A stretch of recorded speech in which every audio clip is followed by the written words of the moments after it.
Media කියන්නේ. දැන් society එකේ ඉන්න බැරි නම් ඩෙන්ටිටි එකක් නැති මිනිස්සෙක්ට සෝෂල් මීඩියා වලින් කොහොමද ඒක තියන්නේ? අපි කොහොමද මේ ෆේක් account හදන එකට ඉඩ දෙන්නේ?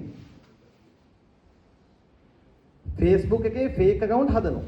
ෆේක් account කියන්නේ අපි හැමදෙරනේ පුද්ගලයෙක් නෑ. දැන් මට ඕන නම් Facebook එකේ මට කියලා මගේ නමින් හෝ වෙන නමින් බොරු account 50 විතර හදාගන්න පුළුවන්. ඒතර මං විදිහට සුද්ධවන්තයා විදිහට අන්තර්ජාලේ ඉන්නවා. අර account 49ෙම හොර වැඩ බොරු වැඩ ඔක්කොම කළේ. ඒ නිදහස මේ වෙනකොට අපේ රටට දීලා තියෙනවා. දැන් මේ අන්තර්ජාලයේ මේ උන්මත්තකයෝ වගේ හැසිරෙන්නේ බහුතරයක් ෆේක්. ඔබ වහන්සේලා හොයන්න. මොකද ඕනම මිනිස්සෙකගේ ඇඟේ ඉන්න පුළුවන් හොඳ මිනිහෙකුයි තිරිසනෙකුයි. ඔය තිරිසනාව ස්වාමීන් වහන්සේ තමන්ගේ ස්වරූපයෙන් එළියට දාන්න මෙයාට බෑ. ඕනම කෙනෙක්ගේ තිරිසනා එළියට දාන්නේ හැංගිලා. දැන් අපි හිතමු ඔන්න ස්වාමි පුරුෂයෙක් ඉන්නවා. එළියට දෙයියා. මිනිස්සුන්ට හොඳට කතා කරනවා, හොඳට ආදරෙන් ඉන්නවා. එළියට දෙයියා ගෙදරට යකා.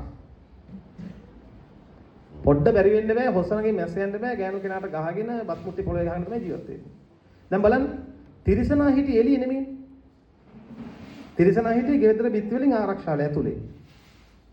ඒතර ඕනම පුද්ගලෙගේ තිරිසනා එළියට පනින්නේ ආවරණේ උණ තැන. දැන් ස්වාමීනි අර ෆේක් account වලින් තමන්ගේ තිරිසනාගෙන් වැඩ ගන්න පුළුවන්. පේන්නේ නෑනේ. අමු කුණු හරපෙන් එළි වෙනකම් බනිනවා. ඔබ වහන්සේලා ගිහිල්ලා භික්ෂුන් වහන්සේලාට බනින account ගිහිල්ලා බලන්න. Original fake. එහෙම තමයි අපිට කියන්න වෙන්නේ. ඒ කියන්නේ හොඳටම ෆේක්. ඉතින් මෙහෙම කොහොමද ස්වාමීනි අපි මේ වගේ රටක මේ වගේ අවබුද්ධිය තියෙන මිනිස්සු සමහර ඉන්න රටක මේ දැන් අපේ රටේ මිනිස්සුන්ගේ හැටි අපි දන්නවනේ.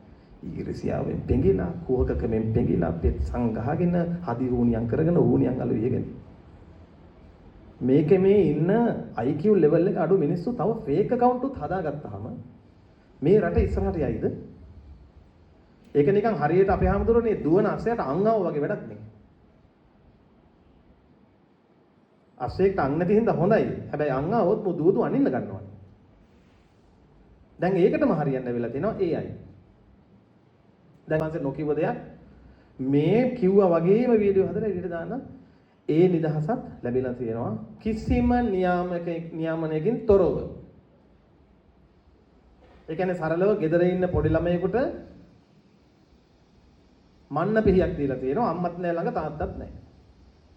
ඒ වගේ වැඩක්. ඉතින් මට මේ උත්සවය වෙනුවෙන් පිණි ඉන්න ගිහියෝ සංඝයා වැඩ ඉන්නේ කවදද? ඒ මොහොත වෙනකම් වැඩ ඉන්නවා. වැඩ ඉන්නවා කියලාම කියයි ඒකම. ඒ ගිහියන්ට පාඩු නෑ එහෙම කිව්වට.